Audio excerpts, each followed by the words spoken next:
Hi, everybody. This is Dr. Werkheiser, and this is probably the first time you're seeing me because I took over the course last week from the prior instructor. I'm happy to be with you all. I sincerely want to thank you for your patience while I caught up on getting up to speed in terms of where you are in this course.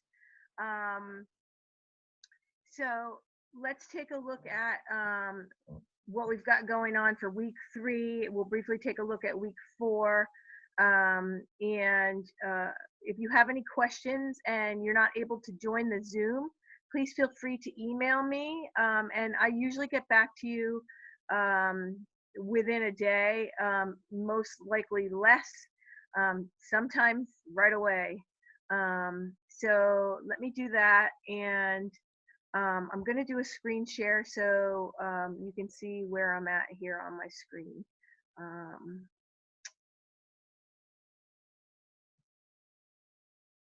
there it is. Okay. Okay, so let's go to the course. Um, so I'm over here in the course, and in week 3, you've got the overview, lecture notes, there's a PowerPoint, and there's an article regarding science and teaching ELL students. So take a look at those. But what I really want to take a look at right now is the discussion, and then we're going to talk about the science lessons. Okay, so this week, and I know that some of you have already responded to this. Um, this week is a discussion regarding identifying components of the 5 E's, which is an instructional model. And it particularly lends itself very well to science. So I want you to reflect on your own experience in elementary, middle, or high school in the area of science. So you can take a look at your historical perspective. What did you experience when you were in any of these? Um, you can also take a look at your own teaching practices. What are your experiences teaching if you've taught elementary or middle or high school science? You can use the video from the prior week. Last week we saw a teacher who was teaching the digestive system to, I believe, 8th grade students. So you could rewatch that and take a look at the video and try to identify the different components of the 5 E's.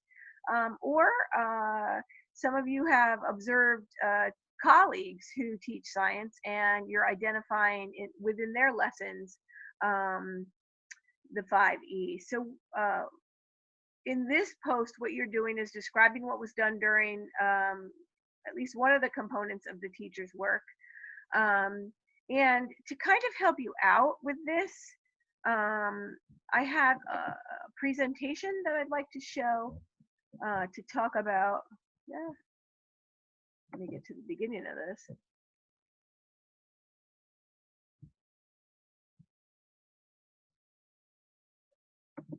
The 5 E's. Okay, so the 5E model of instruction.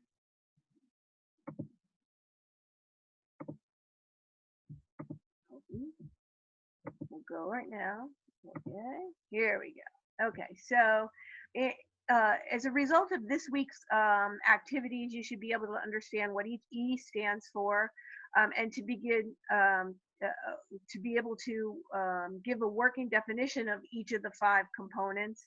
And what does each E look like in the classroom in terms of what the student should be looking like and what the teacher should be looking like?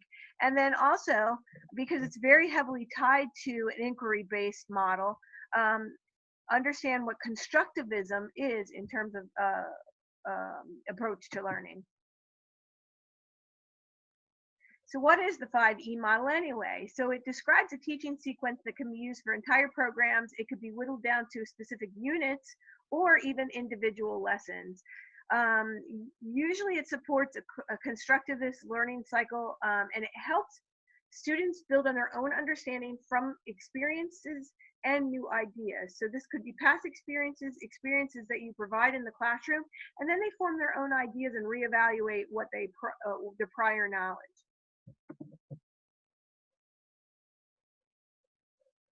So this is sort of the background of where the 5E instructional model comes from. And it kind of boils down to inquiry-based learning. So in short, what is inquiry-based learning? It's any process of investigation, including observations, experiments, engineering, design, and discovery learning. So you'll see within sort of that definition how it lends itself really well to science in particular, because in science, when you're doing experiments, you're forming a hypothesis, that's your prior knowledge. You're doing hands-on discovery learning. You're observing throughout the experiment. And then once the experiment and the data is in through your investigation, then you reevaluate, was your prior knowledge, your hypothesis correct? If not, how do you change what you thought, or what were your beliefs, and now what are your beliefs as a result of your discovery learning?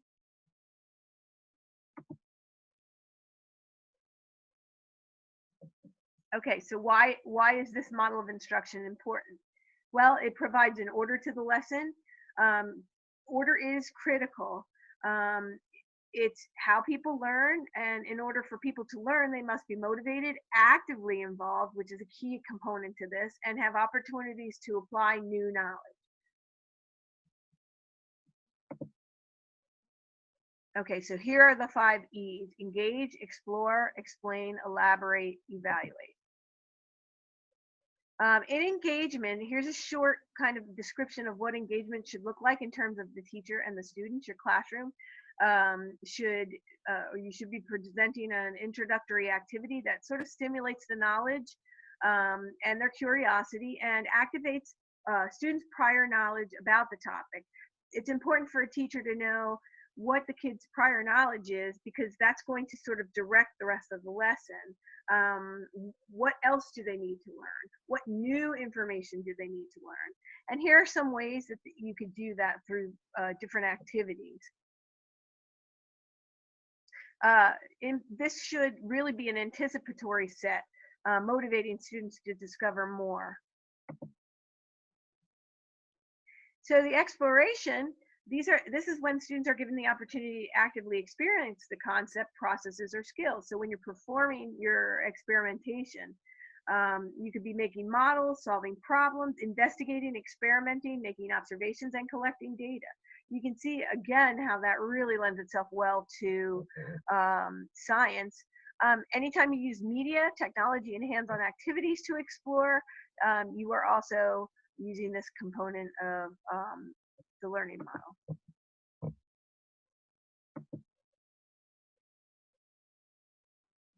The explanation component is typically the phase of the lesson or unit to provide students with the opportunity to communicate what they have learned so far and figure out what it means. So this is sort of a checks and balances. So maybe midway through, you're going to ask some questions. What's going on? What are you thinking about this? And then you might want to explain, sort of redirect kids if they're not on the right track, or direct kids further. And this could be based on curriculum resources. Again, it could be technology, whatever you want to do to explain what it is that's going on, or correct their thinking. The elaboration allows students to use their new knowledge and explore its implications. So how do they apply the knowledge that they've gathered with building on their experiences? They're now ready to extend this new learning and apply it to the new situations and even other related concepts. And the evaluation phase encourages students to assess their own understanding and abilities. It provides opportunities for the teacher also to evaluate student progress. That's in terms of student evaluation. This is whether they reached your goals or not. and you may have to backtrack and you know, sort of use the information that you get after you evaluate to design additional learning activities.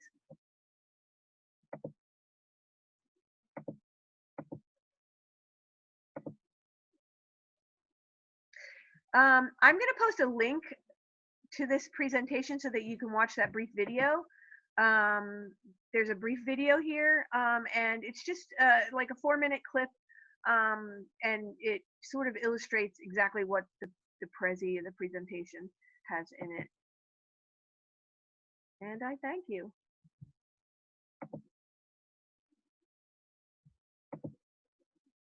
Okay, so let me go back to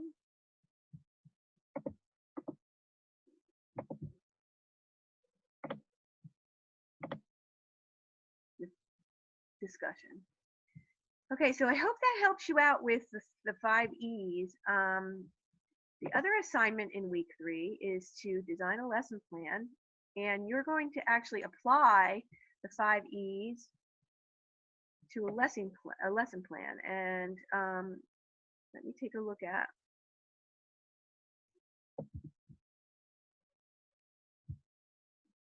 There it is. Okay. So the goal of this activity is to create a writing inquiry lesson plan, or pardon me, you are writing an inquiry lesson plan in a science lesson plan format that's provided here for you, and we'll take a look at that briefly. You're going to create 3 lesson plans for each of the, 1 lesson plan for each of these, so in total 3 lesson plans, 1 for earth space science, 1 for life science, 1 for physical science. And you're going to use the 5 E's to write your lessons. Okay, so you're going to need the content standards. If your state uses Common Core, you can use the Common Core standards. And just follow these directions, follow the lesson plan. There's actually a sample for you. Here it is. Okay, so here's actually the template. So you want to follow that, and it gives you detailed information as to how to fill that out. And here's actually an example. You can do it in a table like this, or you can do it just written out. It doesn't matter, whatever works well for you. So you're going to write an objective. Here's the standard. Okay, so this is an earth science example. This is the standard from Common Core. Okay, here's the objective of the lesson. Here's the materials you're gonna need. You can include Bloom's taxonomy in there, and what activities during your lesson will hit each of Bloom's levels of thinking. And here's where your 5 E's are. What part of the lesson, what activity are you going to do in terms of the 5 E's? Okay, so there's activities there. And you can include for the evaluation, formal assessment. There may be an informal assessment. And you're also going to include how you would adapt the lesson for ELL kids, limited English proficiency. You can actually, if you want to, put in here special education accommodations as well, although the assignment doesn't require that. And here's a reflection. So make sure that you include that. Okay? If you have any questions, please let me know. Why? Please move this window away from the shared application. Okay, I'm not sure what the deal is with that. Okay, I'm sorry. It looks to me like a screen share. You couldn't see my screen share with the lesson plan, so I'm going to go back over that. So the template is here. There's a great example at the bottom, and listen to my audio. It includes this one's an earth science lesson plan. Remember, you're supposed to do 1 for each of those scientific areas. Here's the Common Core standard. You need your objectives, what materials will you need. Here are sort of the artifacts of Bloom's taxonomy, the activities that you'll include, 1 for each E of the 5 E's. how you'll assess, and at the bottom you have some accommodations for limited English proficiency or ELL students. You can include special education as well. And then there's a reflection piece. If you have questions, please feel free to email me and I'll get right back to you. I hope this helps. I'm gonna get rid of that now, and I'm gonna go back to take a look at what you have coming up for next week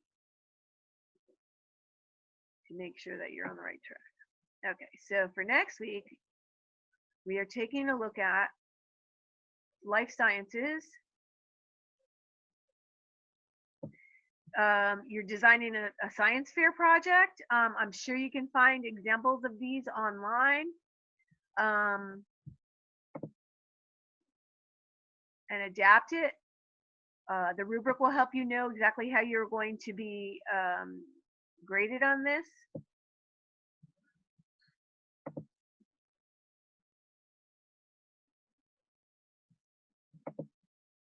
And in addition, you're working on scope and sequence, defining scope. This is what our discussion is.